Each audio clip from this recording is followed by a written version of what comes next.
اللہ الرحمن الرحیم اللہم صلی علی سیدنا و مولانا محمد وبارک وسلم وصلی علیہ۔ معزز و محترم ناظرین و سامعین، قربانی کے مسائل کے سلسلہ میں ہم جس مسئلہ پر بحث کر رہے ہیں وہ یہ ہے کہ کیا بھینس کی قربانی جائز ہے یا نہیں۔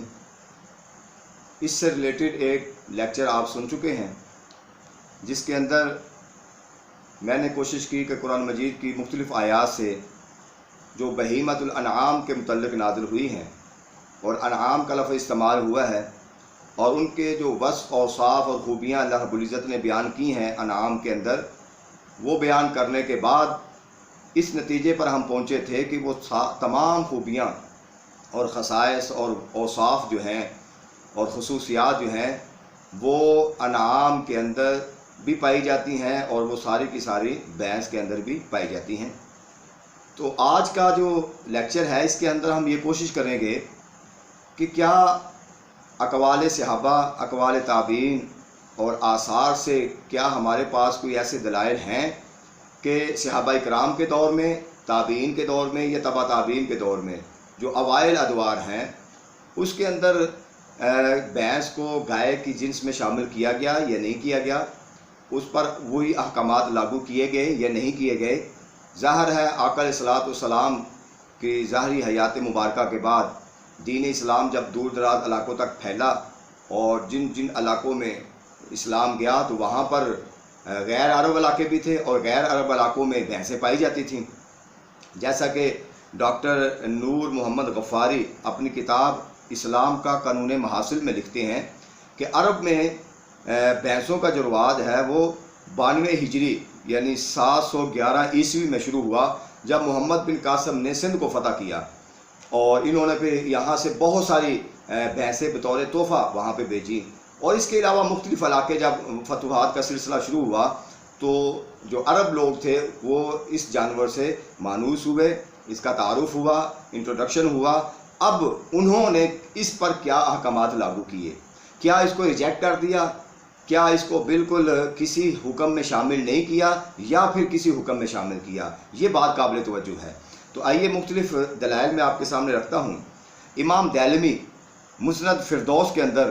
اس کی جلد نمبر 2 ہے اور صفحہ نمبر 202 ہے، حضرت علی رضی اللہ تعالیٰ عنہ کا قول نقل کرتے ہیں اور کہتے ہیں الجاموس یجزی عن سبعۃ فی الادیۃ، کہ قربانی کے اندر قربانی کرتے ہوئے جاموس یعنی عربی کے اندر بھینس کو جاموس کہتے ہیں، تو بھینس کے 7 اجزاء یعنی 7 افراد اس کے اندر شامل ہوں گے، جیسے کہ قربانی کرتے ہوئے گائے میں کتنے لوگ شامل ہوتے ہیں اس میں بھی 7 افراد شامل ہوتے ہیں۔ تو یہاں بھی انہوں نے بالکل واضح طور پر اس کو قربانی میں شامل کیا۔ اور آگے مصنف ابن ابی شیبہ اس کی جلد 2 اور صفحہ نمبر ہے 433 اور حدیث کا جو نمبر ہے وہ 10,748 ہے۔ کہتے ہیں حضرت اکرمہ بن خالد اس کے راوی ہیں کہ مجھے کسی علاقے میں بھیجا گیا عامل زکوٰۃ بنا کر، زکوٰۃ اکٹھی کرنے کے لیے بھیجا گیا، تو جب میں اس علاقے میں گیا تو کہتے ہیں فلاقیت اشیاخا ممن صدق علی عہد رسول اللہ صلی اللہ علیہ وسلم، کہتے ہیں میری ملاقات ایسے اشخاص سے ہوئی، ایسے افراد سے ہوئی، بزرگوں سے ہوئی جو آقا علیہ السلام کے ظاہری حیات مبارکہ میں زکوٰۃ دیا کرتے تھے۔ تو یہ بات یہاں سے مزید وضاحت کے ساتھ بیان ہو جائے گی۔ کہتے ہیں ان کے پاس جب میں زکوٰۃ لینے کے لیے گیا تو بعضوں نے اس میں تھوڑا اختلاف ہو گیا، بعضوں نے کہا جی ہم تو 30 گائیں ہوں تو اس پر جو ہے 1 سال کا بچہ زکوٰۃ دیتے ہیں، بعضوں نے کہا جی 40 گائیں ہوں تو 2 دانتا یعنی جس کو دونتا کہتے ہیں وہ ہم زکوٰۃ دیتے ہیں۔ تو یعنی گایوں کی قربانی اور زکوٰۃ کے معاملے میں ان کا آپس میں اختلاف ہوا، لیکن آگے وہ کہتے ہیں والجوامیس تعد فی الصدقۃ کالاباقیر، لیکن جہاں تک بھینسوں کی بات آئی تو انہوں نے کہا اس پر وہی حکم لاگو ہوگا، اس کو شمار کریں گے ہم گایوں کی طرح، یعنی جو گائیں پر اور ان کی زکوٰۃ پر احکامات لاگو ہوں گے بالکل اسی طرح کے وہ احکامات جو ہیں وہ بھینس پر بھی لاگو ہوں گے۔ یعنی اس بات پر کوئی تبصرہ نہیں ہوا، بحث ہی نہیں ہوئی کہ اس کی زکوٰۃ نہیں دینی یا دینی ہے۔ وہ کہتے ہیں کہ حضور علیہ السلام کی ظاہری حیات مبارکہ میں ہم اس طرح زکوٰۃ دیا کرتے تھے۔ اور پھر آگے آئیے الموطا امام مالک اس کی جلد 2 ہے، صفحہ نمبر 366 ہے اور حدیث کا نمبر ہے 895۔ امام مالک کتاب الزکوٰۃ کے اندر بیان کرتے ہوئے کہتے ہیں وَكَذَلِكَ الْبَقَرُ وَالْجَوَامِيسُ تُجْمَعُ فِي الصَّدَقَةِ، گائے اور جاموس یعنی کہ بھینس کہتے ہیں تُجْمَعُ فِي الصَّدَقَةِ، زکوٰۃ کے اندر ان کو جمع کیا جائے گا، یعنی جو حکم گائے کا ہوگا وہی حکم بھینس کا بھی ہوگا۔ تو یہ اقوال ہمیں کیا سبق دیتے ہیں، کیا درس ملتا ہے کہ کیا ہم بھینس کو بھینس سمجھ کے ریجیکٹ کر دیں؟ کیا صحابہ اکرام نے اس کو گائے کے حکم میں شامل کیا یا نہیں کیا؟ اور پھر آگے آئیے تاریخ دمشق ابن عساکر، اس کی جلد ہے 36 اور صفحہ نمبر 13۔ محمد ابن سیرین اس کو روایت کرتے ہیں، کہتے ہیں ایک شخص اشتکا رجل فوصف لہو لبن الجوامیس، ایک شخص تھا اس کو بیماری لاحق ہو گئی، تو کسی ڈاکٹر نے یا طبیب نے کہا کہ اس کا علاج کیا ہے، جاموس کا دودھ یعنی بھینس کا دودھ اس کا علاج ہے۔ تو انہوں نے عبد الرحمن بن ابی بکرہ ان کی طرف لکھا کہ مجھے آپ کے پاس بھینسیں ہیں تو مجھے ایک بھینس بھیج دیں، میں اس کے ذریعے علاج کرنا چاہتا ہوں، مجھے دودھ کی ضرورت ہے۔ انہوں نے ایک کی بجائے بہت ساری بھینسیں بھیج دیں اور کہا کہ میں عارضی طور پہ آپ کو نہیں دے رہا بلکہ آپ کو تحفے کے طور پر دے رہا ہوں۔ ایک واقعہ یہ نقل کریں، ذہن میں رکھیں، اور دوسرا وہ ہے عبید اللہ بن ابی بکر، عبید اللہ بن ابی بکر، یہ دوسرا واقعہ ہے۔ تو کہتے ہیں ایک بیماری ہے جس کا انہوں نے نام لکھا ہے، یہ بھی تاریخ دمشق ابن عساکر، تشنج کی بیماری ہے۔ تو وہ کہتے ہیں انتہائی خوبصورت شخص تھا، اس کو یہ بیماری لاحق ہو گئی، تو ڈاکٹروں نے کہا کہ دودھ بھینس کا لے کر اس کے اندر بیٹھ، یعنی کافی دیر، یعنی یا اس کے اندر اس کو دھو، تو یہ تیرے بیماری کا علاج ہے۔ تو انہوں نے عبید اللہ بن ابی بکر کی طرف خط لکھا کہ مجھے دودھ چاہیے، تو انہوں نے بھی اسی طریقے سے بہت ساری بھینسیں بھیج دی اور کہا بطور تحفہ آپ رکھ لیں اور اس کے ذریعے علاج بھی کر لیں۔ جب یہ دونوں شخصیات عبد الرحمن بن ابی بکرہ اور دوسرے عبید اللہ بن ابی بکر، ان کا ترجمہ لکھا، کنہوں نے؟ علامہ ذہبی نے۔ جب ان کا ترجمہ لکھا اور ان کے حالات لکھے، تو حالات لکھتے ہوئے جب انہوں نے، جو بات سمجھنے والی ہے، عبید اللہ بن ابی بکر ان کا ترجمہ لکھتے ہوئے کہا کہ ان کی طرف انہوں نے خط لکھا اس شخص نے کہ ابعث الینا ببقرۃ، میری طرف گائے بھیجیں۔ اور جب عبد الرحمن بن ابی بکرہ ان کا ترجمہ لکھا تو انہوں نے کہا ابعث الینا بجاموسۃ، میری طرف بھینس بھیجیں۔ اب آپ اندازہ کر لیں کہ ان لوگوں کے نزدیک بھینس اور گائے میں یہ فرق ہے کہ انہوں نے ایک ہی حکم ہے، اس کے لیے گائے کا لفظ بھی استعمال کر دیا ہے، اس کے لیے جاموس کا لفظ استعمال کر دیا ہے۔ تو مطلب یہ تھا کہ ان میں کوئی زیادہ فرق نہیں تھا، دونوں کے احکامات ایک ہی تھے، دونوں سے دودھ حاصل کیا جاتا تھا، دونوں کے فوائد بھی ایک تھے، دونوں کے استعمالات بھی ایک تھے، دونوں کی زکوٰۃ کے احکامات بھی ایک تھے۔ تو لہذا سب ان بزرگوں نے، جن کے اندر صحابہ اکرام بھی ہیں، تابعین بھی ہیں، اور آگے دیکھیں میں آپ کو ایک مزید مثال دیتا ہوں۔